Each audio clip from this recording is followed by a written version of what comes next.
My name is Lyra Smith. After many years, I opened my dream restaurant hoping my family would finally be proud. Not one of them came. Every chair stayed empty while they laughed at my sister's backyard party drinking cheap beer under string lights. I stood alone in a candlelit dining room, lemon tart, untouched. Hours later, Dad texted, "We should discuss what you owe the family for that restaurant." My reply was ice cold and it made them regret everything. Before I dive into what really happened that night, I'd love to know where you're watching from. Drop it in the comments, and if you've ever felt like the outsider in your own family, tap that like button and hit subscribe so I know I'm not alone. The night my restaurant opened, I told myself not to stare at the door every time it swung open. But I did. Each creak of the hinges felt like hope, and each time it wasn't them, it felt like betrayal. The dining room was perfect tables polished until they gleamed handwritten menu cards at each setting, candles burning down slow. I'd chosen songs that reminded me of my childhood, the ones Mom used to hum while she cooked Sunday breakfast. The playlist looped on empty speakers. I wanted them to see me, to see what I'd built. For years, I'd carried groceries into their kitchens cooked for birthdays, Thanksgiving, even Ezra's college graduation. "You've got the touch," Dad would say, but always with a smile that meant it's just a hobby, not a career. When I announced I was opening my own place, Mom pursed her lips like I'd said I was running away to join the circus. Ezra smirked and asked if I was going to call it Lyra's Little Experiment. But I thought deep down they'd come around. Families argue, families doubt, families still show up. That night, they didn't. Instead, I watched Ezra's Instagram story play across my phone, a shaky video of him cutting a sheet cake in the backyard while everyone clapped. "Promotion party vibes," the caption read. Plastic chairs, paper plates, beer bottles sweating in the grass. And behind him, my whole family, laughing, dancing. Not one of them sent me a text to say they couldn't make it. Not Mom, not Dad, not Ezra. I told myself maybe they'd surprise me later. Maybe they'd show up for dessert. But by 10 o'clock, I was folding napkins no one had touched, scraping plates that had never been used. My lemon tart, the one Ezra had begged me to make for his high school graduation, sat untouched on the counter. When Dad finally texted, the words were casual, almost businesslike. "We need to talk about your restaurant. No apology, no acknowledgement." Just a reminder that to him, my life's dream was a line item in his ledger. I didn't answer right away. I stared at that message until the letters blurred. Years of being the backup plan, the second choice, the artsy one with impractical dreams, all of it boiled to the surface. And I realized something: they didn't forget me. They ignored me. Growing up, that was the theme of my life. Ezra was the golden boy, the achiever, the star. His trophies lined the mantel. His college acceptance letter got framed. Dad wore his promotion like a badge, and me, I was background noise. The one Mom introduced as our creative daughter, the free spirit, which was just a polite way of saying the disappointment. But what they didn't know was that being ignored teaches you how to listen, to watch, to wait. That night, as I wiped down the counters and turned off the lights, I decided I wasn't going to beg for their approval anymore. I wasn't going to keep leaving the door unlocked hoping they'd finally walk through. If family could treat me like a footnote, then maybe family didn't deserve a seat at my table. The decision came in a single sentence. Short, cold, final. I typed it out with steady fingers and hit send. Effective immediately, the restaurant is closed to all family. No reservations, no discounts, no exceptions. Within minutes, my phone lit up like a fire alarm. 19 missed calls, a dozen voicemails, and then a knock at the back kitchen door. Of course it was Ezra. Ezra stood at the back door, one hand in his pocket, the other clutching a cardboard cake box. I didn't open it right away. I just watched him through the glass, the fluorescent kitchen light spilling across his pressed blazer and carefully combed hair. He looked like a man who had been celebrating too hard but didn't feel guilty enough to admit it. When I finally opened the door, the smell of too much cologne hit me before his words did. "Figured you'd want a slice," he said, lifting the box like it was some kind of peace offering. Inside, I caught a glimpse of the frosted words, "To bigger things." I didn't move. My arms crossed tight across my chest. Bigger things, huh? I said. Guess my restaurant didn't count. His smile faltered. Come on, Jules. We didn't think it was that big of a deal. Dad said it was more of a soft launch vibe. Soft launch. My voice was soft, but the edge in it could have cut glass. I texted Mom 3 times. I made your favorite lemon tart Ezra. It sat untouched for 5 hours. Tell me, does that sound like a soft launch to you? He shifted his wide eyes, sliding away. People got busy. No. I stepped closer until the cake box wavered in his hand. People got lazy. People made choices. And every single one of you chose not to show up. For a second, the mask cracked. His jaw tightened and the smile disappeared. Dad wants to invest, he said, changing the subject. He sees potential now. He asked me to talk to you. There it was. The real reason he'd come. Not guilt, not love, just business. Tell Dad the restaurant's fully funded, I replied, and the investor bought exclusive rights to my loyalty. Ezra blinked. What does that mean? It means you're late? I said, reaching for the trash bag by the door, and I don't do leftovers. I tossed the bag into the dumpster, the sound sharp in the quiet alley. His shoulders sagged, but his mouth kept working. Jules, come on. Don't make this into some big drama. We're family. I looked him dead in the eye. Exactly. Which is why it hurts more. I shut the door. His footsteps faded slow and heavy until there was only silence. The next morning I changed the locks, not just at the restaurant, but at my apartment too. For years, my family had treated my space like a revolving door. Lyra, we need a place to crash. Can we store some boxes here? Can I borrow your car just until Monday every time I'd said yes because saying no made me feel selfish? Because deep down, I thought being useful was the only way to be loved. But love doesn't flake on your life's biggest night.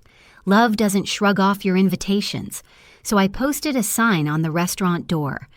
Due to overwhelming support, we're transitioning to reservations only. No walk-ins accepted even if we share DNA. By noon, a food blogger had snapped a photo. By evening, it went viral. The comments poured in, "This woman is my hero. Boundaries taste better than betrayal. Tell Ezra to eat a slice of humble pie." My phone buzzed nonstop. Mom called 5 times, left a single voicemail. "Lyra, this is childish. We made a mistake, but you're making things worse." I didn't respond. Instead, I greeted the first couple who showed up after the story spread. Tourists from Georgia. The woman smiled as she took her seat. "We canceled our other reservation just to eat here," she said.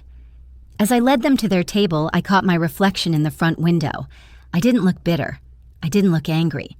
I looked free. 2 days later, Dad appeared at my apartment.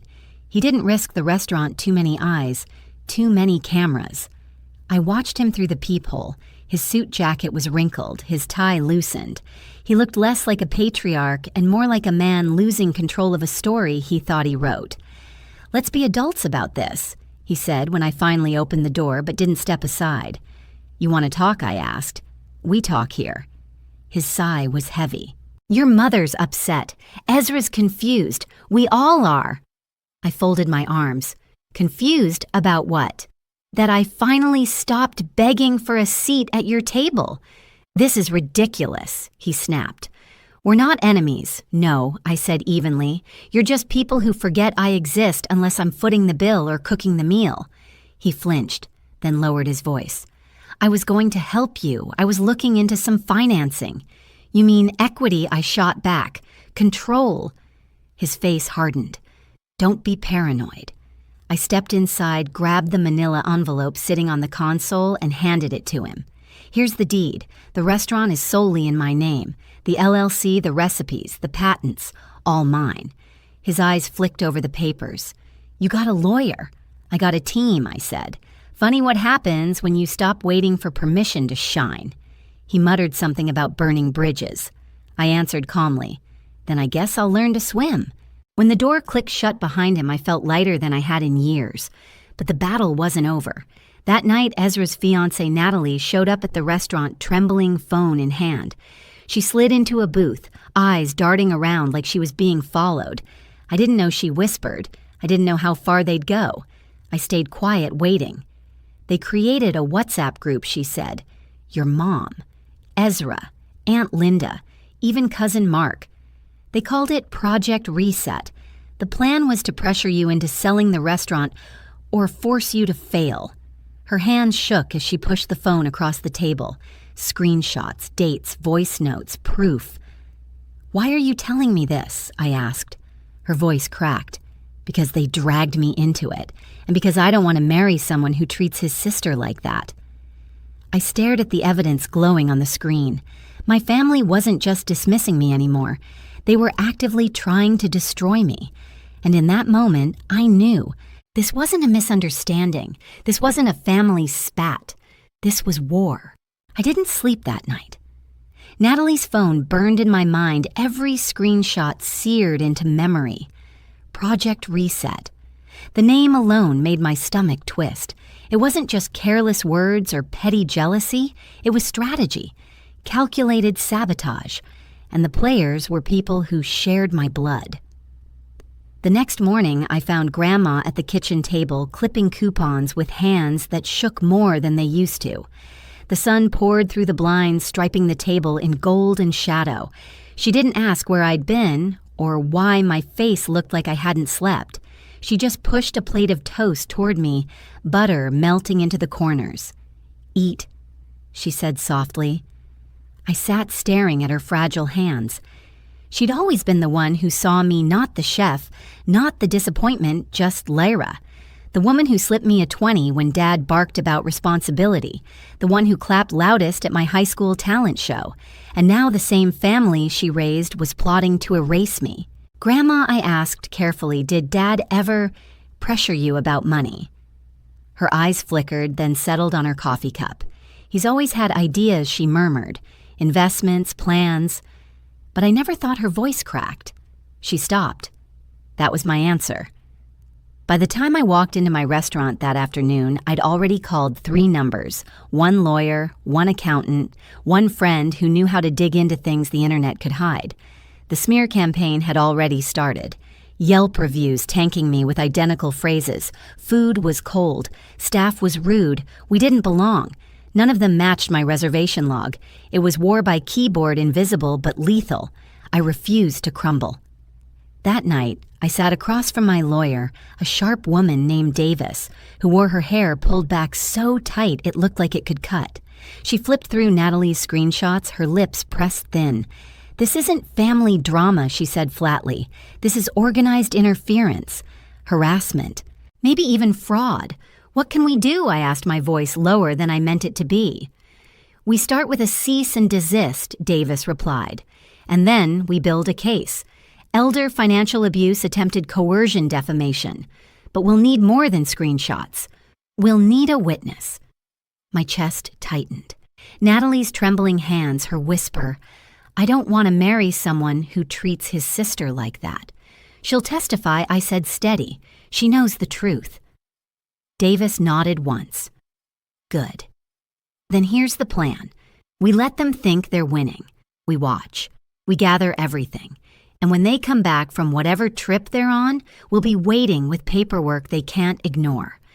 I leaned back, exhaling for what felt like the first time in days. The plan wasn't revenge for revenge's sake. It was survival, protection, boundaries carved in stone instead of sand. But boundaries come at a cost. That week, Grandma wilted under the silence. She watered her garden in the morning, cut roses in the afternoon, but she moved like her body carried weights. Every time the phone rang with Mom's name, I watched her flinch. She didn't pick up. She didn't defend herself. She just stayed quiet. One evening, I found her staring at an old photo, our family at Ezra's high school graduation. Everyone smiling, arms around each other, except me standing at the end, half cropped out of the frame.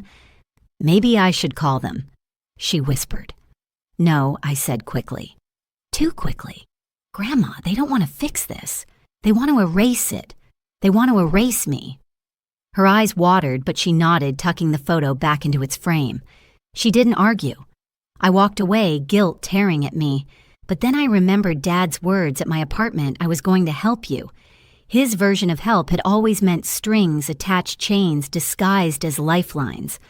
I wasn't falling for it again. The next move came faster than I expected. A supplier called Voice Apologetic.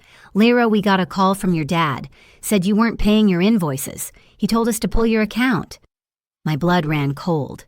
"That's a lie," I snapped. "Check your records." "I did," the supplier admitted. "Your payments are early." But he sounded convincing. Convincing. That was Dad's gift. He could look a stranger in the eye, spin a story, and make it gospel. That night, I sat with Davis again. She tapped her pen against the table. "He's escalating. That's good. It makes him sloppy. Keep documenting everything." I left the meeting with a folder heavier than my chest, but inside me, something else stirred. Not just anger, not just hurt. Resolve. I started talking to my staff differently, firmer, clearer. "We protect this space," I told them. "We don't let the noise outside define us. We cook. We serve. We stand tall."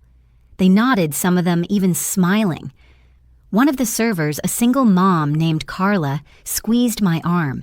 "You're stronger than them," she said. That night after close, I wrote in my notebook, "The day they come home, we'll be ready."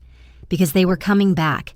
They always came back expecting doors to be open, plates to be waiting, forgiveness served like dessert. Not this time.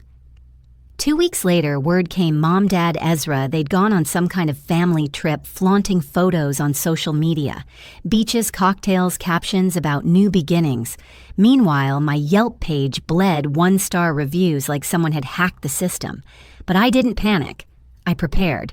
I gathered every fake review, cross-checked reservation logs, highlighted contradictions. I printed Natalie's screenshots, had them notarized. Davis drafted the paperwork. The night before their flight landed, I stood in my restaurant's dining room, lights dimmed, air thick with garlic and rosemary. My staff cleaned around me, laughter soft but steady. I looked around and thought, this is mine. They can't touch it unless I let them. When I went home, Grandma was asleep in her chair, a half-finished crossword in her lap. I tucked a blanket over her shoulders and kissed her forehead. "Tomorrow," I whispered, though she didn't hear me. "Tomorrow, it's our turn." I lay in bed with my phone face down on the nightstand. My hands didn't shake anymore. My breath came slow, steady, because the fear had burned away, leaving only clarity. This wasn't about asking them to see me anymore. This was about making sure they couldn't erase me, couldn't erase us. The day they returned, we would be waiting with the law, with the truth, with everything they'd never expected me to have. The airport always smelled the same burnt coffee floor polish and too many perfumes mingling in one recycled air space. I stood near the arrivals gate with Davis at my side, manila folder tucked under her arm like a weapon. My palms were dry. No sweat, no trembling, just stillness. The flight from Cancun landed 15 minutes late. People streamed out, families juggling suitcases, kids dragging stuffed animals, couples with sunburns and braided hair. Then I saw them. Dad first, shoulders squared, rolling a sleek black suitcase. Mom trailed behind sunglasses perched on her head, lips tight. And Ezra, tanned, grinning, scrolling on his phone like the world owed him more attention. They spotted me almost instantly. Dad slowed. Ezra smirked. Mom whispered something under her breath. Davis stepped forward. "Mr. Smith, you've been served." She held out the thick envelope. Dad froze. For the first time in my life, I saw him hesitate. Not calculating, not charming, hesitate. People moved around us, curious glances darting our way. Ezra laughed. "Seriously, in public? You've lost it, Lyra." I locked eyes with him. "No, Ezra. I found it." Dad snatched the envelope, flipping through the pages with a clenched jaw. "This is ridiculous. You think you can drag your own family through the mud over what hurt feelings." I stepped closer, my voice low but clear enough for everyone to hear. Over fraud, over harassment, over trying to destroy everything I built because you couldn't stand that it wasn't yours to control. Mom finally spoke, her voice sharp as glass. "Stop making a scene. We can settle this at home." I shook my head. "No, Mom. Home is where you ignore me. Home is where Ezra gets a promotion cake while my restaurant sits empty. This, I gestured at Davis, the papers, the people watching. This is where accountability happens. Ezra's grin faltered. Come on, Jules, don't act like you're some victim. You shut us out. You banned your own family from your restaurant. I met his gaze without blinking. Because family doesn't get to eat at my table if they can't even show up for me once. The words hung heavy, louder than the chatter of travelers, louder than the announcement blaring overhead. Dad jabbed a finger toward me. This will come back to bite you. You're burning bridges you'll regret. I stepped forward until his finger hovered inches from my chest. Then I'll learn to swim. His face reddened. He opened his mouth, but Davis cut in calm and sharp. Mr. Smith, you've been formally notified. Any attempt to interfere with Mrs. Smith's business from this point forward will result in immediate legal escalation. He sputtered, flipping through the documents again. You can't. But he stopped. Because he saw the notarized screenshots, Natalie's testimony, the cross-referenced reviews, all of it laid out undeniable. Mom clutched his arm. Let's go, she hissed, her eyes darting around at the small crowd gathering. Phones were out. People were recording. Ezra muttered, unbelievable. But I caught the flicker in his eyes, fear. For once the golden boy wasn't untouchable. Lyra, Dad said, finally, his voice, low teeth clenched. You're making enemies you don't need. No, I said, calm and steady. I'm protecting myself from enemies I never asked for. The only difference now is that the world gets to see who you really are. Silence stretched between us. Then Dad turned, dragging Mom by the armed suitcase wheels, rattling angrily behind him. Ezra followed slower, shoulders tense. He glanced back once, lips pressed tight, but he didn't say a word. They disappeared into the crowd. I exhaled a shaky breath I didn't realize I'd been holding. Davis touched my arm. You did it.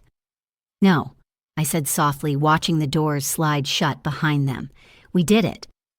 But the confrontation didn't end at the airport. The smear campaign collapsed almost overnight.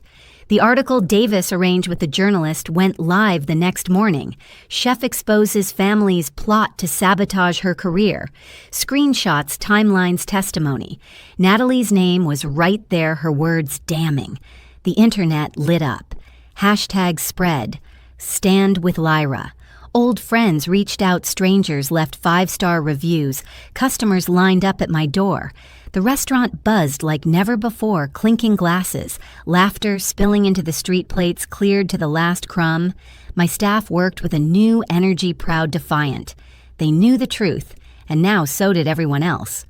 But the biggest moment came 3 nights later. We were closing up when the door opened. Natalie stepped inside, pale but resolute. She slid into a booth, her hands clasped tight.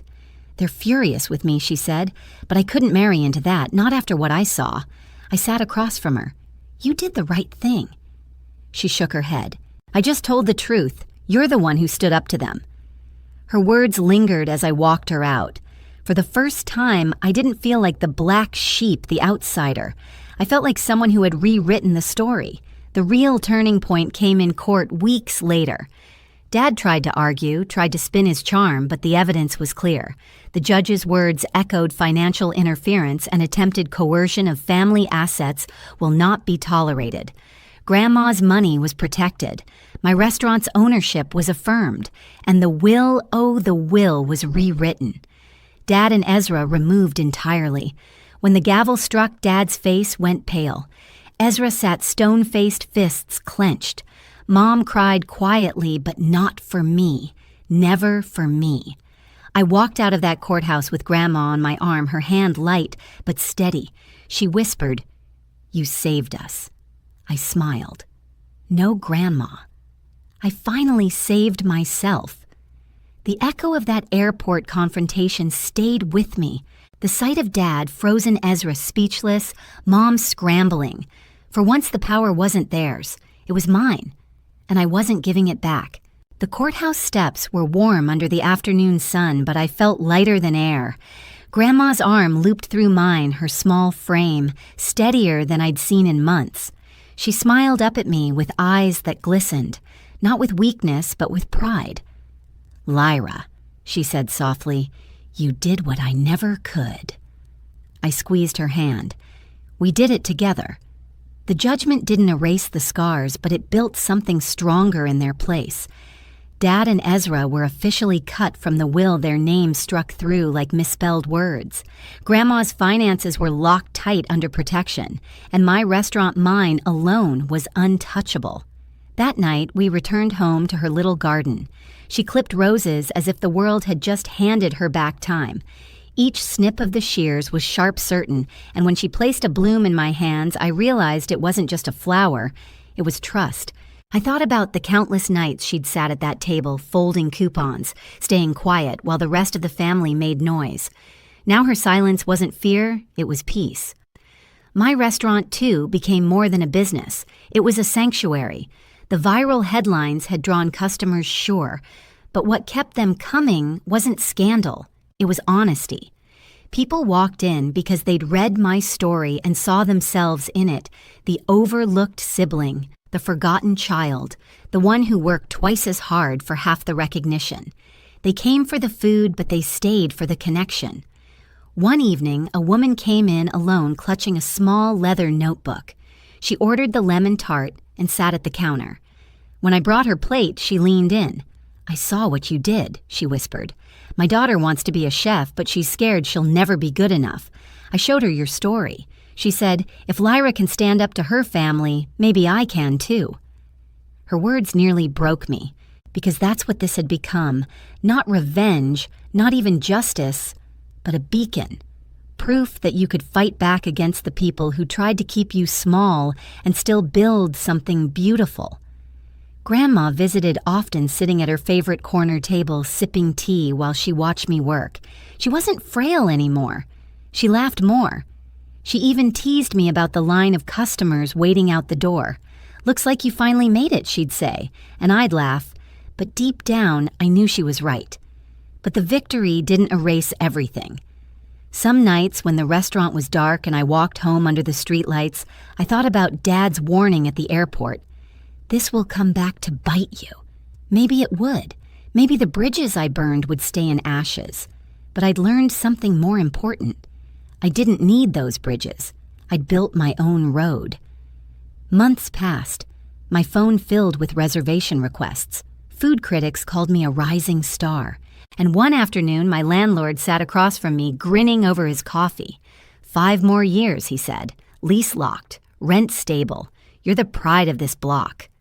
I thought about all the times my family had called my dream fragile, unrealistic. Now strangers were rooting for me louder than they ever had. And it wasn't because I begged for their approval. It was because I stopped. At night, when the last dish was washed and the last chair stacked, I often stood barefoot in the dining room, wine glass in hand, breathing in the silence. Not a lonely silence anymore, but a clean one. A silence I chose. 1 year later, the mail brought a gold-foiled envelope, Ezra's engagement brunch. The irony nearly made me laugh out loud. The same family who had once locked me out of celebrations now wanted me to smile in their photos. I set the envelope on the counter, stared at it for a long moment, then dropped it in the blender and pressed pulse. Shredded gold confetti swirled into dust. That same evening, I finalized the lease on my second restaurant. Downtown, historic brick building, exposed beams, rooftop garden, twice the kitchen space, twice the fire. I hired a staff of overlooked dreamers, culinary grads with no connections, single moms rebuilding quiet talents who had been told no too many times. Together we built something sacred, not just food, dignity. On opening day, a reporter asked me, "What would you say to your family now?" I smiled slow and soft. Nothing. Because they didn't need answers. They needed accountability, and I had nothing left to prove. Later that night, I stood in the new kitchen flour, dusting my apron dough sticking to my fingers. Laughter filled the air behind me. Hope hummed low, steady. And then the door opened. A young woman stepped in, nervous, twisting her hands together. "I saw your story," she said. "My daughter wants to be a chef. She's afraid she won't be good enough." I wiped my hands and handed her a menu. "Tell her this," I said. They said the same to me. Her eyes shone, and I realized the story wasn't ending here. It was only beginning. When I look back now, it isn't the missed chairs at my restaurant that sting the most. It's the years of silence I mistook for love, the scraps of attention I thought were meals. But here's what I've learned. Real love shows up. Real love doesn't keep score or demand control. And sometimes the bravest thing you can do is draw the line, even if it means standing alone for a while. I'm not the black sheep anymore. I'm not the backup plan or the daughter introduced with a shrug. I'm Lyra Smith, chef, builder, survivor. And I know this much success, seasoned with boundaries, tastes better than any apology I never got. Maybe you've lived through something similar. Maybe your family tried to shrink you too. If you've ever had to fight for your own worth, you're not alone here. Share your story in the comments I'll be reading. And don't forget to hit subscribe, because the next story might just be yours.